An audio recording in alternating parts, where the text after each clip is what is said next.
Ici flotte un parfum de bout du monde. On a l'impression d'être installé à l'extrémité de la Terre. La falaise plonge à pic dans l'océan, nous sommes au Pouliguen sur la côte sauvage. Ce paysage façonné par la mer abrite de nombreuses criques et des plages.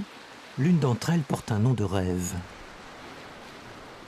La plage de Tahiti, quand le temps est beau et surtout quand la mer est très calme, la couleur de la plage ici ressemblerait plutôt à une plage, à un lagon. C'est vraiment une couleur de lagon, vous avez un sable blanc et puis vous avez une eau turquoise en dessous, c'est magnifique. Daniel Papillon est attaché à ce paysage où flottent des odeurs d'océan. Il évoque mille et une saveurs. C'est les petites plages, les petites criques, toutes ces choses qui sont, pour moi, ça fait partie de ma jeunesse. Pour elle, tout est préservé, rien n'a changé. Se promener sur la côte, respirer cette bonne odeur de dune, parce que ça sent bon la dune. Alors ça, c'était merveilleux, quoi.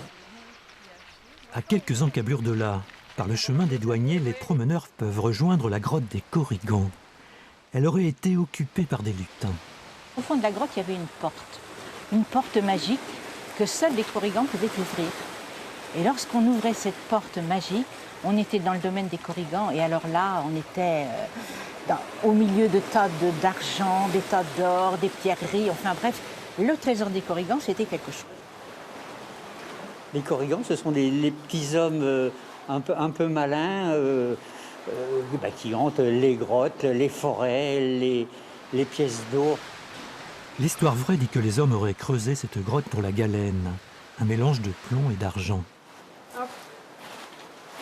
Reste à laisser cheminer son imagination par les sentiers proches ou lointains, à l'abri des habitations, là où les paysages sont encore sauvages.